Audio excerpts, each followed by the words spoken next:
Aloha and welcome to Better Government. I'm Representative Gene Ward, and the legislature has just begun, and we want to bring you some of the inside of what's going on here, particularly since it just started last week. We want to bring you some of the administrative, some of the offices, some of the ways that better government is formed, and that's by better ideas. Today we have two of those who come to us from the House Minority Research Office, who are filled with ideas, who are filled with brains and youth. And we're going to interview them on what they do, how they do it, and why they do it. And we have as our two guests, researcher Sarah Fukumoto. Sarah, welcome. Thank you. And Marc Takei, not to be confused with Marc Takei, who is a representative. Even though if you decide to change, your names will be equally similarly confused. Yes, HMIR, HMSO, anybody watching, what is this HMIR? House Minority Research Office? What do you guys do? Marc, what do you do? As you said, we're a research office and we represent the minority side on the House. And so we are kind of a back office, research office that supports the caucus and all the representatives on the Republican side. We do background research on proposed bills. We help follow the bills through the committee process and just help you guys do your job. So Sarah, how do you make better government out of what he just said or what you do? Be proactive Ah, in the solutions to what we have to do, and take advantage of our downtime. what are some things you guys have been working on? What are some of your pet reasons? Because you know there's a diversity of ideas that come out of representatives, but you guys have, and we'll get to your background shortly, but what are some of the things that you've been working on that people might be of interest to know that they may have as a hearing coming shortly? Well, as you mentioned, the legislature just opened a few weeks ago. We had opening day. And right now, bill filing is about to end. And after that, the committee hearings will be announced and agendas will be presented. And all the bills that the representatives proposed will be heard in committee. And from then, we follow it through the process and eventually bills may become law. So for those of you who are watching thinking that we, the policymakers, the elected, quote, lawmakers, write the bills, actually it's these guys who write the bills. And you then have a legal check to make sure that the idea is properly put into the appropriate language, appropriate context. Sarah, what are some of the things that you worked on or some of the things that you enjoy in your research capacity? I enjoy things relating to social services. So I've been working on a lot of long-term care research, welfare reform, basically any kind of federal monies that we can draw down from, DC to help fund our state programs here that are kind of struggling right now. You're talking about the Inouye cliff or the fiscal cliff or every department actually, human services is going to take probably a bigger hit, but they say generally it's been 8.2% by which federal funds may be cut, of which then we, the state, have to make up. What are the equivalents for what the what is HMSO? You guys are HMIR. What is HMSO? House Majority Staff Office. And what do they do different than what you guys do? Well, they have more members. They have more members. Same so functions, just that's more people doing the same thing. Quite a few more people. So yeah, their office. How many do they have? How many do you have, and how many do they have? Let's see. We have 4 permanent researchers and attorneys, and I have no idea how many people exist in the majority staff office. It's proportional in that we have 7 minority representatives, and there are 44 majorities, so they must have at least 5 or 6 times as many of the research staff. But the point is that representatives without the intelligentsia, and that's why I like to call you guys the brain trust, without, ideas have consequences. If you don't have good ideas, things are going to be the same old. And I think to move Hawaii forward, some of the things that need to be introduced that are different have to come about. Some of the things that, if I can speak on my own behalf, because Marc, you and I worked on one of these, we get 8 million visitors per year to the state of Hawaii. At least 5 to 10% of those own businesses. At least 5 to 10% of those might be interested in doing a regional office or a corporate headquarters, or in the case, Marc, that you and I spoke of, they might be interested, particularly for those who have software businesses, to come and do like snowbirds when they migrate every 5 months to one direction and in another direction, to have an incubator in, for example, in Manoa, University of Hawaii, which has the Manoa Innovation Center. It might be a way of bringing some of those businesses here with some of the things which, who knows whether Steve Jobs may be waiting in a hotel in Waikiki if we have the capacity. It's a new idea, it's different, but it's one of the things we work on. Any other things that were new and different that you guys have worked on this year that people might be saying, oh wow, that's going to come up? You guys didn't work on my driverless car bill, right? No, we didn't. We didn't work on. I mean, that's I going to worked be on it last different. session. A little. Because 300,000 miles without a single accident in Nevada and in California, and that's what Google is doing. That's a new idea. Yesterday we had a briefing from the spaceport potential. Lucky Grumman wants to do stuff on the Big Island. There's a lot of exciting things that are kind of below the radar that many people don't see, but a lot of the ideas start with you guys at this level. What do you do in your, give us some of your background. Sarah, what did you do before you became a researcher? I won't hold you working against, I won't hold against you working for me prior to that. I was in school prior to that. Studying, I had just graduated. Studying what? Psychology, speech, and philosophy. At which place? University of Hawaii, Manoa. In Manoa, okay. Yes. Local homegrown, 85% of the representatives, I think, are Manoa graduates. Mark, what's your background? I'm from the mainland, actually, from Los Angeles, and I grew up there and went to college in Southern California as well. Studied economics and government, so it's nice that I can apply that right now in my job. So economics and government. Yes. That's a very relevant topic for where we are, given the state of the state and what the governor has said that he's going to spend, and what the budget and finance people say is the amount of money that's available to be spent. Economics and government. That's a very good background to go through. Let's review some of the House Minority Package, some of the things that you guys have got your fingerprints all over. The Minority Package is basically what the 7 representatives came up with as how they want to show the people of Hawaii what they have put as their priorities. And those of you who think about the PLDC, yes, it's in there. It's going to be set aside. I don't think there's anybody in the caucus who wants the PLDC to continue. Or you have other information? So. My sense that that's out. It's finished, over with, history. It was something that came and went, I think, as fast as it could or should have. Other things in the caucus package. What comes to mind? The first thing that comes to mind, actually, for me is the school safety bill that amends the current law to require that doors can be locked from the inside. In case some of you didn't know that, explain how right now you cannot lock down a school to protect your children if somebody, like in the mainland, was doing a shoot-up. You've got to go outside, lock it. Yes, similar to our doors here at the Capitol. You got to go outside to lock them. Or you have to at least open the door to lock it. You got to open the door to lock it. Yeah. And by opening the door, you jeopardize the kids, you jeopardize yourself. And you know, that's such a common sense thing that often we think government knows better. Well, this is a bill that obviously, if it's implemented, could save some lives potentially on some occasions where there's a tragedy. That's protecting, it's under the theme of protecting people. That's protecting school kids. Yes. Mark, anything else in that arena, in protecting kids?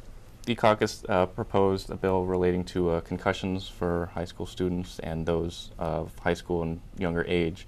And I think it's kind of a relevant idea in light of all the injuries that kids are experiencing, especially in sports and in general.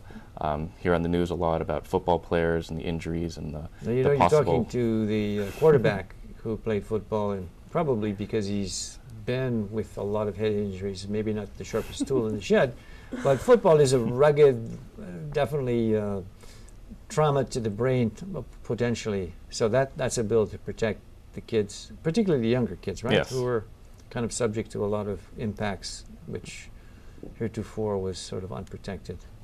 Okay, protecting people. How about protecting people from their wallet? Do we have any tax protection or other One of the bills that was in the package relates to the Department of Taxation, and it was kind of already in place, and it was a practice that allowed people to make a deposit with the department in instances where they may have had a dispute or an underpayment, and they did this because the interest rate charged by the department is much higher than would be charged outside, and so by allowing a deposit, this person could save money in the event that they had to pay either an underpayment or a penalty.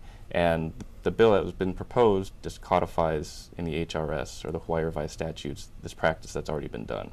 Speaking of saving money, you remind me of a bill that I have introduced that for those of you who haven't got solar on your roof, or you don't have PV on your roof, and you know that the tax incentives have just been cut by at least 50% in the administrative rules, who knows what when the legislature meets and attempts to refinance or to redo that.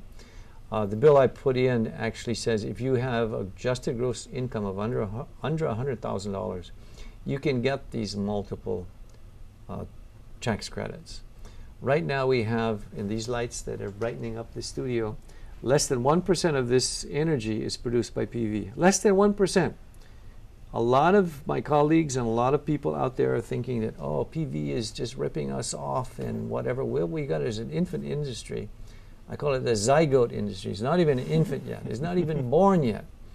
And the way that some of these bills are going to decimate it, it's tragic. So those people who do have the money, who can afford it, if they got over $100,000, they are going to be able to only get one bite at the apple. That is one tax credit. For those who have under 100,000, who probably heretofore haven't done it, because the case in point is solar water heating has been around for 30 years as an incentive. But you know what the penetration is for the solar water heating? Only 29%. 30 years and you only get 29% of the people. And this is the place where we should be not only leading the nation, but leading the world in terms of use of solar energy. In other words, these aren't kind of new ideas, they're old ideas by which we sometimes lack the political will. And I know that's in our arena, not in HMIR's arena, but it's tough when you get an idea and you don't have the backing of it. Some of these things that some of us see as no-brainers are really, really, really difficult. Okay, the theme of protecting people is part of the package. We're talking about, how about opportunities to thrive? What are the bills in the minority package for opportunities to thrive that comes to mind, Marc? We mentioned that cost of living one with relating to the Department of Taxation. There's also ones that try and help small businesses. I know you're a champion of veterans and everything that they do, and so there's a bill that relates to veteran-owned businesses that allows them to achieve or get government contracts and procurements. And there was an incentive that they would have a 3, 6, 7% leg up on others. And quite frankly, when you look at the state of the art or the state of the humanity of veterans, it's really quite a shame when they occupy a huge amount of the homeless population, a huge amount of those that get caught up on drugs. And in addition to the brain injuries I had as a quarterback, I'm also a Vietnam veteran, so I've got multiple excuses here. But the point is, these guys need a break. These gals need a break. And right now, this bill will address that, and hopefully it's going to pass and to make a difference. Sarah, you got anything else on those opportunities to thrive or protecting people? Or cost of living? Under cost of living, something kind of a different approach than taxation. A couple of the caucus bills intend to provide additional funding to rural and community health centers to increase access to health care for currently medically underserved areas, or the population of medically underserved people, mostly on the outer islands. I'm thinking of the Big Island, which I believe lost its orthopedic surgeon and some other specialists, which means you get sick or you break your bones on the Big Island, and this is a note of sympathy for those of you who are in those underserved areas. We are losing as a state many doctors every month, and right now I think the latest number is about 600 that we're short, or is it more? Do you guys have anything update on that? I think it's about 600 short. And we are, quote, the attractive Hawaii, which should be as an incentive for getting people here to be having a leg up on other places. But The wild card in that is when the national health insurance or the Obamacare kicks in. We don't know what is going to happen with many of those doctors. The street says that many of them are now flocking to work for hospitals. The private practice may be a thing of the past. It may be a dinosaur, that you no longer put your own shingle out and have the family physician as it was in the past. So times are changing, and that is a big issue. What about elections? People just went through an election. We went through all kinds of other things. What are we going to do about elections? As people and the viewers know, there were some issues with the elections in the primary and the general. You're very diplomatic. You're very euphemistic. I mean, people were frustrated. Where's my ballot? Yeah. Unfortunately, in the primary election, there were some issues on the Big Island, communication issues, other issues that some of the precincts weren't open on time, and they had to stay open later by the governor's decree. And during the general election, there were a number of precincts on Oahu that ran out of paper ballots, just underestimation or for whatever reason, and people had to line up and use the electronic ballot if available, and if not, they had to wait and hope for the best, and people did leave, and unfortunately, they didn't get to cast their vote. And if people lose faith in the voting system or the voting process, it's very unfortunate. So there is a bill in the caucus package to try and strengthen the oversight of the Office of Elections and just improve election procedures. What percentage of the people who are watching, well, probably not the percentage of people watching, but what percentage of the people of Hawaii vote? What do they turn out? What is the ratio turnout? Sarah, do you remember? As what's the turnout? state, I have no voter idea. turnout. 50? It 49? varies a lot. Not as high as neighborhood boards get districts. 13% turnout. The point is we don't want to discourage them any more than what already is a discouragement. And then if we don't have enough ballots and people wait in line and say, hey, look, I'm out of here. I'm not gonna wait for this. It's quite unacceptable. When I had a hiatus from my being in the House in the 90s, I went to Washington and I worked with USAID, which is the Foreign Aid Office that has an Office of Democracy and Governance. Most people don't know that, but we promote democracy in various countries. And free and fair elections was the first thing that we did before anything, and that was pushing the rule of law and other programs after that. But the first thing is free and fair elections. Free elections without coercion, and fair in the sense that everybody who comes in gets a ballot. You don't have to wait for 2 or 3 hours. Even if you dip your finger in ink and you put it on the ballot. I mean, there's so many places that are enfranchised to do the ballot, but it's quite embarrassing. This last election and the election before that, and let me confess that when the Office of Elections was in the Office of the Lieutenant Governor, we said, hey, that's too close to politics, it's dangerous, take it out of there. But it was very efficient, very effective, even though it didn't pass the smell test when it was in the Lieutenant Governor's office. Now people are saying, should we put it back in the Lieutenant Governor's office? Should we leave it? I think we should just fix it and make sure the people who are running it are the appropriate people at the appropriate time and place. That is a really, really big issue. Let's back up a little bit before we wrap up. Time is going really quick. I want to get a sense of, even though we've started the legislative session, we really haven't had the train leave the station, if I can use that analogy. When the hearings start, and if the people hear about a bill that they want to testify for, whether it's a tax increase, which is already proposed, a 5.5% increase in the GD tax is being proposed, soda tax is being proposed. If people want to come and testify, what should they know about the hearing system or the hearing process? They can submit their written testimony through the Capitol website, but it needs to be submitted 24 hours prior. And they can do it just by electronically, right? Because Yes. everything, by the way, we've gone paperless now, so that's another reason why some things may slow down, because some people are used to hard copies, and now everything is paperless. So those of you who want to testify, you don't even have to leave your home. You just put it on the computer. You click on the website. The website address is The Capitol, Google Hawaii State Capitol, right? Capitol.hawaii.gov. Capital Hawaii. Okay. Simple. In fact, it's on the screen right there. They can see it. Terrific. But if they want to participate in person, Marc, what do they do? What if they're shy? Can they Skype it in, or what? They can come down to the Capitol. They can submit written testimony, as explained before, and they can show up in person and testify in front of the representatives and get to speak their mind and participate in How long can they government. speak? Most committees don't have a time limit. Some of them I know do, maybe 2 or 3 minutes. can say quite a bit in that time, and if the representatives want, they are allowed to ask questions, and so you can clarify your position in your comments. But I would encourage testifying in person. It's more effective than just having a piece of paper or looking at a screen for the testimony. For sure, it's that eyeball to eyeball. Emotional appeal.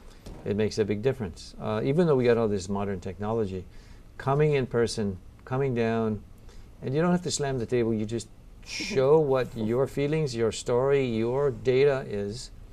And for those committees, how many committees have we got? 15, 16, Quite a 17? There's a lot of committees. Every particular part of legislation has its particular segment, from finance to transportation to judiciary.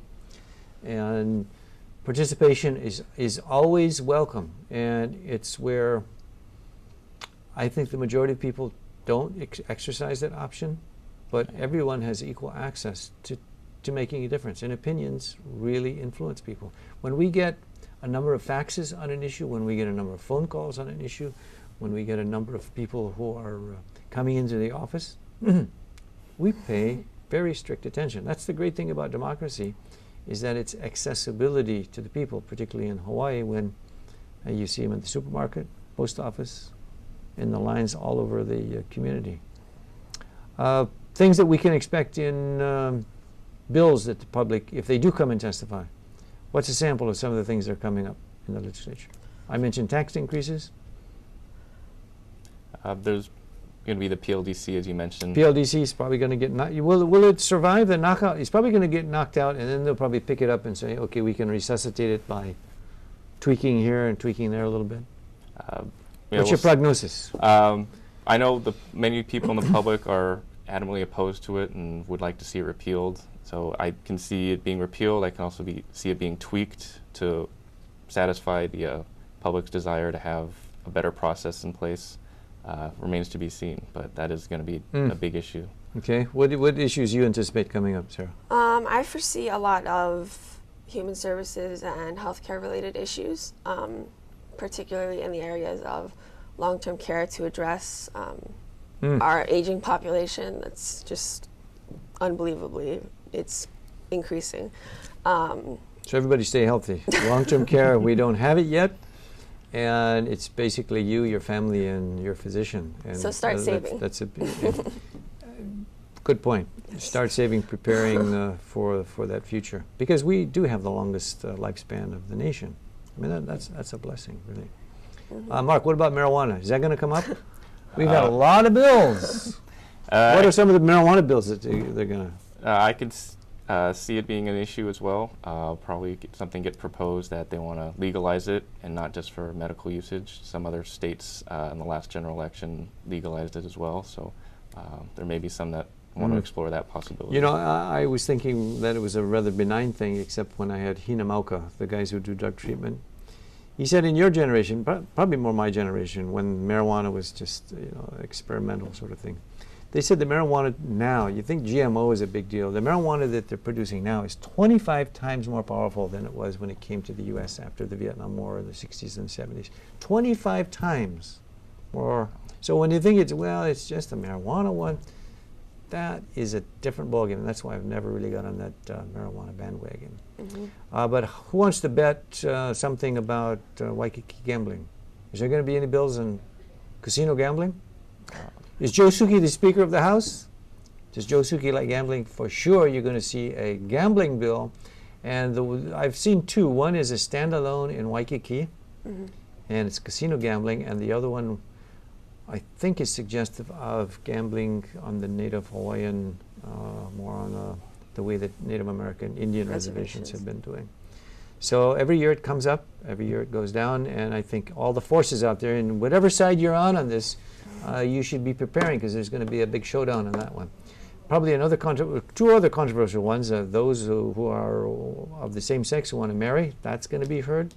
Those who are in the business of wanting to end your life with a lethal dose, assisted suicide. I understand that's coming up. So there's a lot of issues, and be mindful that this is an off-election year. No one's running for office in 2013. So the controversial ones usually pop up the highest and the fastest And that's the alert for the public to be more attentive to what's going on. Any other things on the legislative process or what's coming up, or because we got to wrap up and it's time for closing comments, and we just got started. Do you want to go first? I mean, it is the beginning of the year. We've both experienced session before. It is exciting, and we just like to encourage people to come down and participate in government and get involved and speak your voice. So yo kame como mai is the bottom line on that. Sarah, what would you? I would say that people should definitely get involved. There have been a lot of changes in leadership and between the minority and majority parties. And it's kind of a different interaction now between leaders like yourself and new people that are just getting involved in the legislative process and government in general. So I think it's a good collaboration and more people should get involved. I forgot to I mean, not that I should have mentioned, but I did. We should be, for the sake of disclosure, we are in a coalition for the first time in the history of the state of Hawaii. I am yours truly, the Vice Chair of Economic Development and Business, and as a small businessman, it's a great honor to do that. And it's not whether you're Republican or Democrat, it's what are the issues that make the economy grow in the state of Hawaii. And because the leadership is younger, and I hope brighter, there's going to be a difference. But it's where the coalition has been born. Whether it grows up and does anything, it's up to us and you to decide if and when that does happen. But remember, there's many bites at the apple that we're talking about. Bills are heard 3 times in the House, first, second, third reading. And then they go over to the Senate, first, second, and third reading.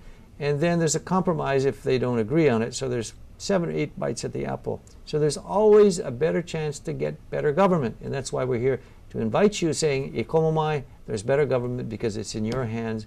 And that's what this program is all about. Thank you for viewing. I'm Representative Gene Ward. This is Sarah Fukumoto and Marc Takei, who's been with us today.